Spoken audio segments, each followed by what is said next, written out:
ये बात है साल 2015 की। एक लड़का होता है जो बहुत तेज़ी से सुर्खियां बटोर रहा था।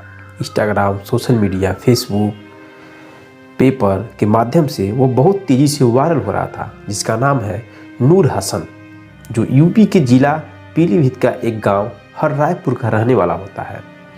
जो नूर हसन होता है वो हाई स्कूल और इंटरमीडिएट की परीक्षा यूपी बोर्ड से पास किया था। बेहद गरीब घर का लड़का था और वह पढ़ लिख करके कुछ बनना चाहता था। पढ़ने लिखने में भी काफ़ी वह तेज लड़का था। वह काफ़ी मेहनत करता है और इंजीनियरिंग की परीक्षा निकाल देता है। इंजीनियरिंग की पढ़ाई करने के बाद दोस्तों नूर हसन बन जाता है एक बहुत बड़ा इंजीनियर। लेकिन इंजीनियर बनने के बाद भी उसके अंदर तसल्ली नहीं मिलता है। वह सोचता है अभी और कुछ मुझे बनना है, इसलिए वह इंजीनियरिंग की नौकरी करते हुए भी तैयारी करता है और तैयारी करके वह एक वैज्ञानिक बन जाता है। लेकिन वैज्ञानिक बनने के बाद भी उसका दिल अभी नहीं रुकता है। वह फिर यूपीएससी की तैयारी करने लगता है।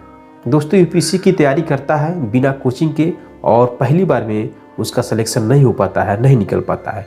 लेकिन अगले टाइम में जब वह तैयारी करता है तो उसका रैंक आता है 625 दोस्तों उसका रैंक आ जाता है। यूपीएससी में दोस्तों उसको पोजीशन मिल जाता है आईपीएस अधिकारी की और उसकी पहली पोस्टिंग होती है महाराष्ट्र में।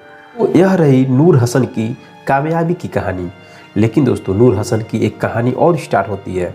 जैसे उसकी पोस्टिंग महाराष्ट्र में होती है वैसे ही जब 4-5 साल बीत जाते हैं तो एक कहानी और स्टार्ट होती है। दोस्तों जब इंसान बहुत बड़े मंजिल पे पहुंच जाता है, उसको सफलता मिल जाती है, बड़े पोस्ट पर अधिकारी बन जाता है, तो दोस्तों उसके नात रिश्तेदार, दोस्त और अन्य लोग अपनी जो नज़दीकियाँ हैं उस अधिकारी से बढ़ाने लगते हैं हर तरीके से। तो ऐसे दोस्तों नूर हसन जब अपने फेसबुक आईडी पे अपना नाम जो नूर हसन था उसके आगे जब आईपीएस ऑफिसर लिखता है और अपना फ़ोटो शेयर करने लगता है, तब दोस्तों उस आईपीएस अधिकारी के जो फॉलोअर 5,000 थे वह बहुत तेज़ी से बढ़ने लगते हैं। तरह तरह के लोग, लड़कियां फ्रेंड रिक्वेस्ट भेजने लगते हैं। फिर वो आईपीएस अधिकारी नूर हसन जिसको दिखता था अच्छा है उसको फ्रेंड रिक्वेस्ट एक्सेप्ट करता था और जिसको चाहता था कि अपनी कैटेगरी का नहीं है उसको डिलीट कर देता था। ऐसे अपनी आईडी डेली वह छाटता रहता था। और दोस्तों उस 5,000 फॉलोअर में से 3,000 लड़कियां भी थीं। तो बहुत सारी लड़कियां प्रपोज करती थीं, बहुत सारी लड़कियां फ्रेंड रिक्वेस्ट भेजती थीं, तो वह लड़कियों को एक्सेप्ट करता था और लड़कियों से बातचीत, चैटिंग सारा कुछ स्टार्ट होता था। बहुत सारी लड़कियां होती थीं जो कि शादी के लिए भी रिक्वेस्ट करती थीं, लेकिन नूर हसन स्वीकार नहीं करता था। लेकिन धीरे धीरे चैटिंग करना, बातें करना सारा कुछ चलता था। बहुत सारी लड़कियां तो उस आईपीएस अधिकारी के प्यार में पागल हो गई थीं और बात करना चाहती थी। लेकिन दोस्तों यह आईपीएस अधिकारी कभी भी वीडियो कॉल और ऑडियो कॉल बात किसी से नहीं किया, क्योंकि वह बिजी रहता था। जब भी कोई भी लड़की अगर वीडियो कॉल या ऑडियो कॉल बात करने के लिए बोलती थी तो अधिकारी बोलता था मैं बिजी हूँ, मैं बात नहीं कर सकता, अगर तुमको बात करना है तो चैटिंग से बात कर सकती हो। दोस्तों बहुत सारी लड़कियाँ व्हाट्सएप के ज़रिए, चैटिंग के ज़रिए, फेसबुक के मैसेंजर के ज़रिए वह चैटिंग करके बात करती थी। ऐसे कई साल तक बीतता चला गया और बहुत तेज़ी से उसके दोस्त फॉलोअर बढ़ते चले गए। दोस्तों एक बार क्या हुआ, एक लड़की थी, वह लड़की उस आईपीएस अधिकारी के प्यार में पागल हो गई थी और वह वीडियो कॉल बात करने के लिए जिद करने लगी, लेकिन आईपीएस अधिकारी मना कर दिया। फिर क्या हुआ दोस्तों, वह लड़की अपनी माँ के साथ इस आईपीएस अधिकारी का एड्रेस पता करके उसके घर पहुंच जाती है और घर पहुंच जाने के बाद उस आईपीएस अधिकारी के पिता मिलते हैं जिनका नाम था शमसुल हसन। शमसुल हसन से वो लड़की बोलती है कि आपका लड़का मुझसे प्यार करता है और मैं भी प्यार करती हूँ, और सारा जो चैटिंग वगैरह था वो चैटिंग दिखाई उसके पिता को। लेकिन उसका पिता मानने से इनकार कर दिया। लड़की बोली नहीं, मैं उससे बात करती हूँ, उसने मेरा यौन शोषण भी किया है और मैं शादी भी करना चाहती हूँ। यह बातें सुनकर आईपीएस अधिकारी के पिता शमसुल हसन फक रह जाते हैं और सोचने पर मजबूर हो जाते हैं कि मेरा लड़का ऐसे कैसे कर सकता है।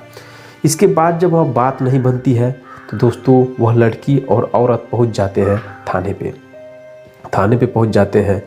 फिर आईपीएस अधिकारी के जो पिता हैं शमसुल हसन वो भी पहुँचते हैं और वहाँ पे जो शमसुल हसन है, आईपीएस अधिकारी नूर हसन के पिता, कुछ प्रूफ दिखाते हैं और कहते हैं कि मेरा लड़का नहीं है, मेरे लड़के के नाम पे कोई दूसरा होगा जो इस लड़की से बात करता होगा और यह लड़की, इसकी माँ मुझे फंसाना चाहते हैं और पैसा ऐंठना चाहते हैं।